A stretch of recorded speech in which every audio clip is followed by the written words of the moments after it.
नमस्कार दोस्तों, मैं आपका ओम सिंह राणा, भारतीय जनता पार्टी पश्चिमी उत्तर प्रदेश का क्षेत्रीय संयोजक, पूर्व सैनिक प्रकोष्ठ और साथ ही साथ राष्ट्रीय विकास संगठन का राष्ट्रीय अध्यक्ष। मैं आज अखबार की उस खबर की तरफ आपका ध्यान दिलाना चाहता हूं जिसने हमें सोचने पर मजबूर कर दिया है। दोस्तों, वह घटना मैं आपको बताऊं उससे पहले मैं आपको एक बात याद दिला देना चाहता हूं कि केंद्र सरकार हो या राज्य सरकारें, उनके पास उनके खुद की जेब से कुछ नहीं जाता। जो भी सरकारों के पास पैसा होता है, चाहे वो राज्य सरकारें हो या केंद्र सरकार हो, उनके पास जो पैसा इकट्ठा होता है वो अपनी आम जनता के टैक्स से इकट्ठा हुआ पैसा होता है। और हमारी भारतीय जनता, पहली बात तो टैक्स देने वाले ही कम है अगर मैं इनकम टैक्स की बात करूं, लेकिन आम आदमी भी जो इनकम टैक्स नहीं भी देता वो भी सुबह से शाम तक कुछ न कुछ खरीदता है, कोई ना कोई सेवाएं लेता है। उस सेवाओं में, उन सामानों में जीएसटी जुड़ी होती है। तो कहने का मतलब है कि आप और हम जो भी कुछ खरीदते हैं वो भी टैक्स सरकार के पास जाता है और सरकार की यही इनकम होती है।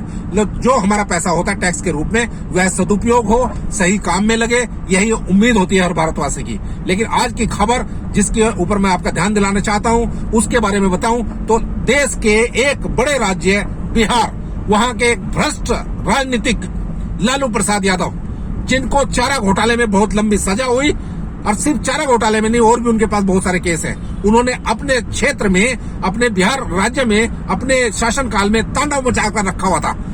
उन्होंने क्या कुछ नहीं किया आप सबको मालूम है। लेकिन जिस घटना की बात मैं कर रहा हूं, यह वह घटना है जब एक इलेक्शन के दौरान एक हेलीकॉप्टर को वो एक धान के खेत में उतरवाने के लिए बाध्य कर देते हैं। पायलट को बाध्य करते हैं कि धान के खेत में हेलीकॉप्टर उतरवाइए। जब हेलीकॉप्टर उतर जाता है तो धान की फसल बर्बाद होती है, किसान का नुकसान होता है, और साथ ही साथ डायरेक्टर जनरल सिविल एविएशन, जिनकी जिम्मेदारी होती है कि भारत के आसमान में जो भी हवाई जहाज उड़ेगा उसके लिए कुछ दिशा निर्देश होते हैं, कुछ नियम होते हैं, उन नियमों को भी ताक पर रखकर हमारे इस भ्रष्ट राजनीतिक लालू प्रसाद यादव जी ने अपने हेलीकॉप्टर को नीचे उतरवाया। इसका मुकदमा चला 13 साल, नॉट ए जोक, 13 साल तक मुकदमा चलने के बाद जब फैसला आया तो वो किसी भद्दे मजाक से कम नहीं है। और यहाँ मैं कह देना चाहता हूँ, साफ कर देना चाहता हूँ, मेरी यह टिप्पणी, भद्दा मजाक वाली टिप्पणी, किसी न्यायाधीश के ऊपर नहीं है, क्योंकि न्यायाधीश महोदय जो भी फैसला देते हैं वो कानून के आधार पर देते हैं। हमारे जो एमएलए हैं, एमएलसी हैं और हमारे मेंबर ऑफ पार्लियामेंट है, जो हमारी संसद है, जो कानून बनाएंगे उसी की रोशनी में वो अपना फैसला देंगे।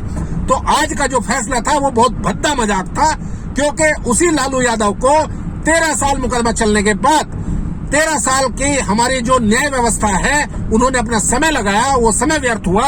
हमारे शासकीय अधिवक्ता हैं, गवर्नमेंट जो वकील हैं, उनको पेमेंट मिलती है, उनका समय बर्बाद हुआ। हमारे सिक्योरिटी पर्सनल का समय बर्बाद हुआ, हमारे बहुत सारी संस्थाओं का समय बर्बाद हुआ। और इसके बाद जब फैसला आया तो लालू प्रसाद यादव को 13 साल मुकदमा चलाने के बाद 6,000 रुपए के जुर्माने पर छोड़ दिया गया। 6,000 रुपया जुर्माना, कितना भारी भरकम जुर्माना लगा, 6,000। तो दोस्तों, मैं ये कहना चाहता हूं कि आपका और हमारा पैसा सदुपयोग होना चाहिए, दुरुपयोग ना हो। ये पैसा किसी भी नेता की जेब से नहीं जाता अकेले, ये हम आम जनता की जेब से जाता है, और उसका दुरुपयोग हो तो ये हम सब के लिए शर्म की बात है।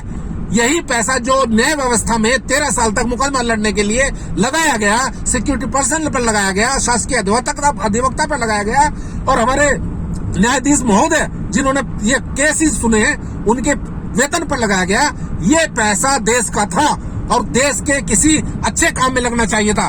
पुल बनने चाहिए थे, रोड बननी चाहिए थी, तो ये पैसे का दुरुपयोग है। तो मैं कहता हूं कि दोस्तों, आंखें खोलिए, दिमाग की बत्ती जलाइए, अपने अपने क्षेत्र के जो जनप्रतिनिधि हैं उनसे जब भी आप मिले तो देश की बात कीजिए। अपने लोकल मुद्दों के साथ साथ देश का भी सोचना आपका और हमारा काम है। सरकारें जागेंगी नहीं जब तक आप लोग उनके नुमाइंदों को नहीं जगाएंगे। तो आज का ये भद्दा मजाक, जिसमें 6,000 रुपए लेकर एक लालू प्रसाद यादव जैसे भ्रष्ट राजनीतिक को छोड़ दिया गया, मैं इसकी भर्त्सना करता हूं। लेकिन मैं कोई भी टीका टिप्पणी हमारे माननीय न्यायाधीश के ऊपर नहीं कर सकता। मैं क्या, कोई भी नहीं कर सकता, क्योंकि न्यायाधीश महोदय तो कानून बने हुए जो होते हैं उनके आधार पर ही फैसले करते हैं। इन्हीं शब्दों के साथ मैं आपके लिए क्वेश्चन छोड़कर जाता हूं कि क्या 13 साल मुकदमा लड़ने के बाद, हमारा सरकार का इतना पैसा खर्च होने के बाद, हमारे टैक्स का पैसा इतना बर्बाद होने के बाद, एक भ्रष्ट राजनेता को सिर्फ 6,000 रुपए लेकर छोड़ देना चाहिए था क्या? मैं कहता हूं यह एक भद्दा मजाक है, सोचेगा जरूर। इन्हीं शब्दों के साथ मैं आपसे विदा लेता हूं। जय हिंद, जय भारत।